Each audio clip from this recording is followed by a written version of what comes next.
Okay. Now, this is the bit where we settle in for the Q&A. So, Michael, yep, you can just hand me a pair of headphones. Slide the box forward a little bit, too, so we have some reach. Okay. And, okay, Brian, how are things going at your end?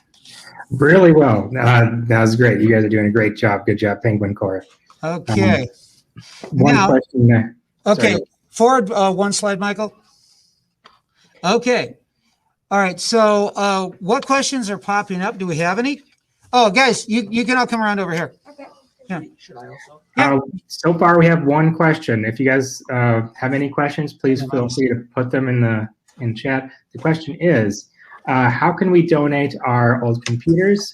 And then maybe a follow-up if we have monetary donations. Where do we go? Okay. If you are in Minnesota or out even upper Midwest, the easiest way to donate computers, you can keep the headphones on, Michael. Yep. That's what I brought too. If you want to donate computers, simply reach out to me, and let me put my contact information up here.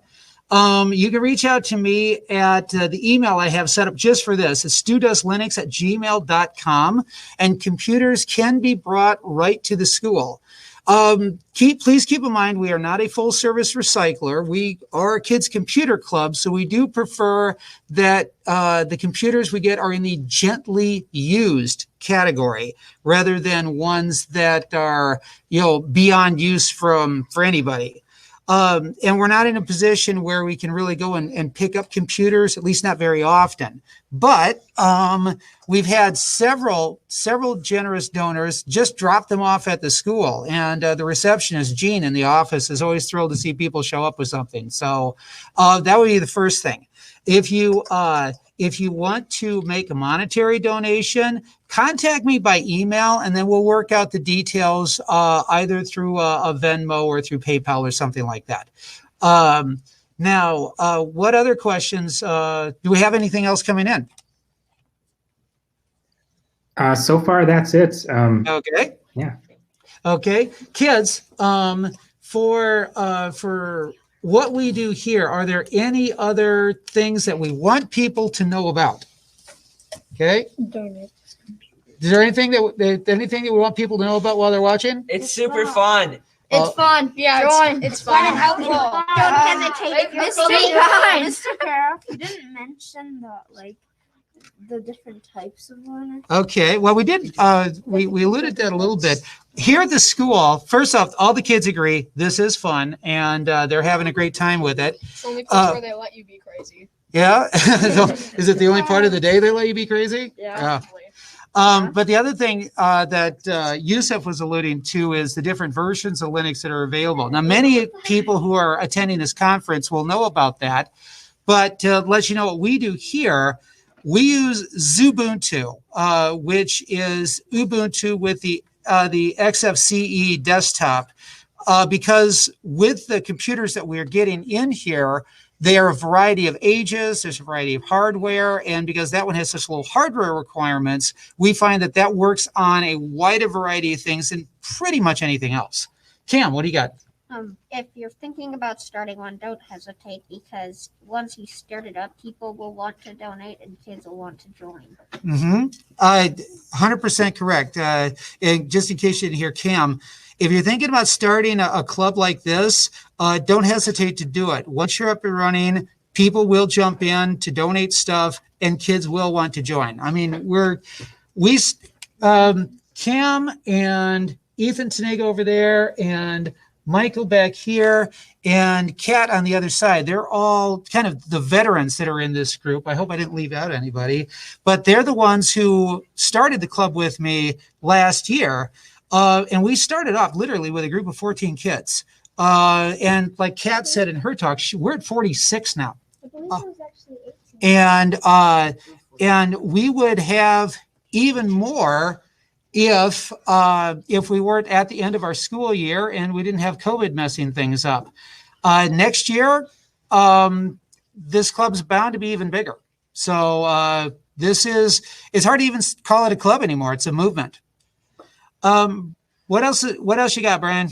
We have a few questions coming in now. First Great. one, what are some fun projects the club has done to get the kids excited about open source? Okay, guys, fun projects that the club has done to get kids excited. Okay, well, one at a time. So fun projects we've done to get kids excited about open source. Cam. Distro hopping, and we also have an open source game night at the end. Okay.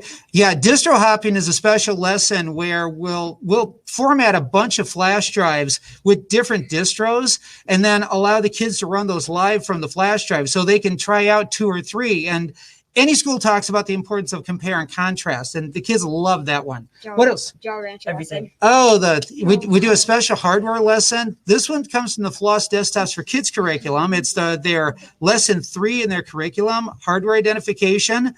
But we found out that the kids are more motivated to identify the different parts of the hardware on the worksheet and on the computers in the room if they're rewarded for it. So for every 5 they get right, they get a Jolly Rancher. And so that speeds up the whole process because they all love the Jolly Ranchers. What else? Amani. Learning all the different terminal window commands. Oh, terminal commands. You guys like that? Yeah. The kids love learning terminal commands. I'll be honest with you, that caught me off guard because when I was old when I got into this and I was intimidated by the terminal window when I started, and they're like, oh, let me try that. And they love it. They love it. Anything else? We got it? Okay, there's a few of the highlights. What else? That's great. As a diehard Vim user myself, I love to hear terminal use. Next question.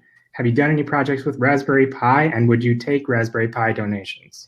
That's a 2-part question. The first part is no, we've never done anything with Raspberry Pis because we simply haven't had any thus far. I was toying with the idea of trying to work some into the budget for my Tech 2 class next year or for the Penguin Corps, but we just haven't had any. But would we take some? Absolutely. That would be a ton of fun. Yeah, I don't know if you guys have ever seen those, but a Raspberry Pi is essentially it's a computer that's on a circuit board. So they're really only about this big. And people do all sorts of amazing projects with them. And so we would gladly take those. Yeah, my brother has one. I thought it was actually Pi. Yeah, I was gonna say. Okay. Do you have any other questions, Brian? Yes, a couple more. What are some of your favorite games to play on Linux? Okay, guys. Everybody should be able to answer this question, but let's try to take turns with it at least. What are your favorite games on Linux? Every single one. Yes, Chad. Never put. Okay. Burger Space. Burger Space. Yes. SuperTux. Yes. I was gonna say SuperTux. Okay, that's fine. SuperTux again. Yes. SuperTux Cart. SuperTux Cart. Yes. Burger Space. Burger Space. What do we got over here? Yes. So there's this one. It's almost like Turismo for like the early PlayStations. Do you remember the name of it? I'm not sure what it is. Anybody else? Yes. Mind Test. And Michael? Never put. So it sounds like Never Put, SuperTux Card, and Mind Test and Burger Space are the favorites here. For me, I love Never Put. That one's fun. But and please keep in mind, we are a school, and I like being employed, so I don't let them play first-person shooters here. They can do that at home. Yeah. Yes, I know. Yeah. Was there another question, Brian?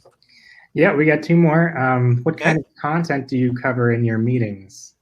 What kind of content do we cover in our meetings? Anything from hardware to software. Yep.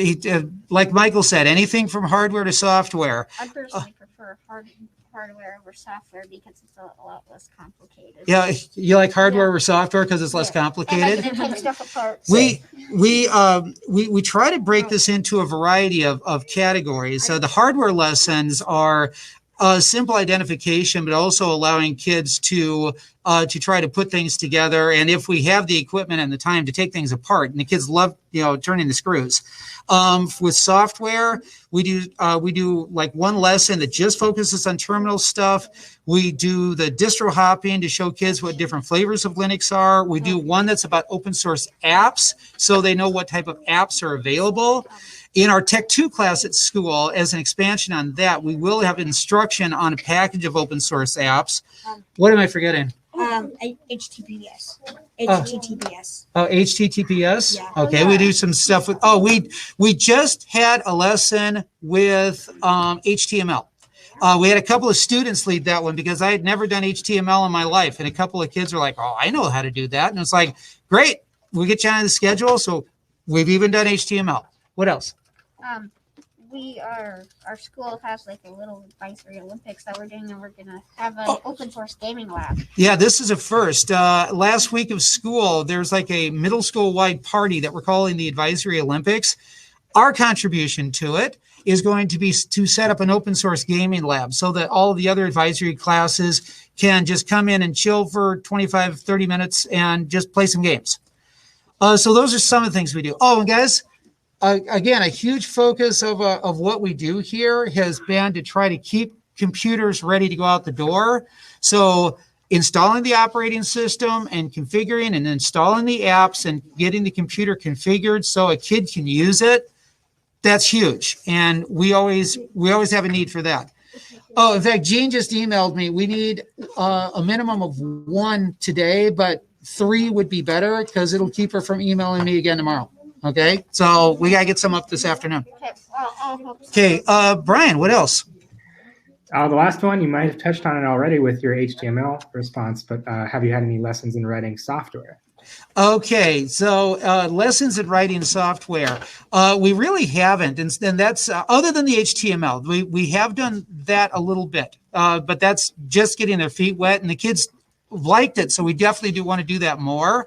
The big focus for us has been more on use rather than development. Now, it's not to say that I don't want the kids, becoming software developers, but we had to start somewhere. So that's kind of where we're at. It's raining here in Savage, so they just let us know that recess is indoors today. So, yes, we are at the school. Yeah. Are there any other questions? One just came in. One last question. Okay. Yep, one just came in on were most of the kids interested in computers/tech before joining the club, or did learning open source spark the interest? Yeah, wow, I don't know. Let's find out. Okay, the question is, were the kids interested in computers and tech before they joined the club, or was it being in the club that got you interested in it? For me, Well, stop. Whoa. Raise your hand if you say before. Hands down. Raise your hand if being in the club is what sparked the interest. I'm kind of mixed. I was just hardware. Yeah, Okay. I was already in. So it looks kind of like we're seeing that go both ways. But once they're in, these kids, they run with it. It's been exciting to see, and sometimes I just struggle to keep up with them. That's great. Well, I think that's all the questions we have. Unless you have All right. more. Okay, is there anything else we want to add before we say goodbye?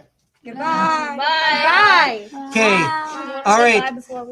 So everybody at Open Source North, thank you for having us today, and enjoy the rest of the conference. You all have a good day now. Bye. Bye.